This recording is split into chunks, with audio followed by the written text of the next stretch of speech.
So Andy Ruiz Jr. claims that Anthony Joshua will try and run against him.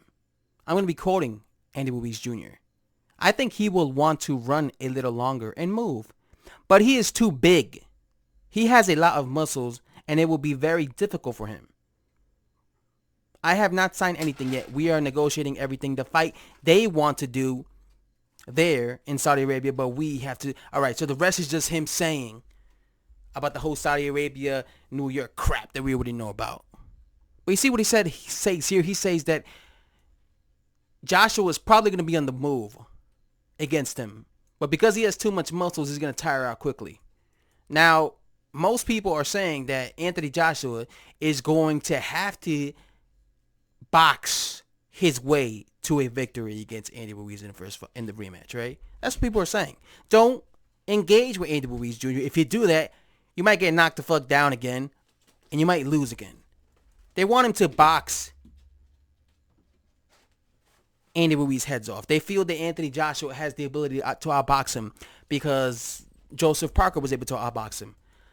But as Andy Ruiz points out, Joshua has muscles, and Joseph Parker is not bulky like Anthony Joshua. Joseph Parker is also a guy who naturally boxes on the back foot. I've seen Joseph Parker box in the back foot many times.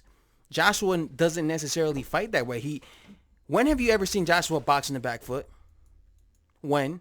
Probably in the amateurs years ago. I've seen that Anthony Joshua has lost some muscle.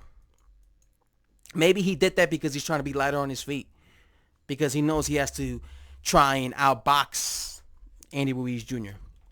Or maybe he did that, he lost muscle because he's trying to improve his endurance. I really don't know if Anthony Joshua will be able to stay in the back foot and outbox Andy Ruiz for 12 rounds. Maybe he will get gassed out.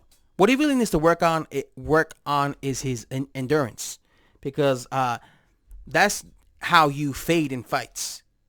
If he wants to be able to be on the back foot and try to play that safety first boxing match, as people think he's going to do, he has to be able to do that for 12 rounds and not get tired.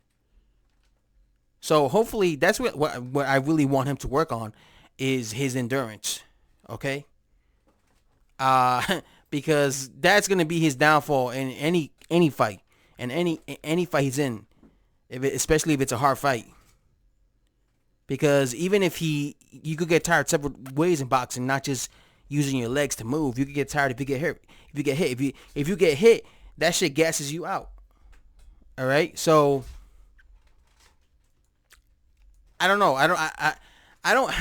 For some reason, I don't envision Anthony Joshua trying to outbox Andy Ruiz Jr. I think he's going to fight the same way he did the first time. He's just going to be a little bit more cautious, I think. That's what I think. I don't think he's going to change his whole style dramatically. Because I don't see Joshua as a boxer. You never really see him fight in the back foot. You don't see him like that. You don't see him fighting, moving around like Muhammad Ali did. So, yeah.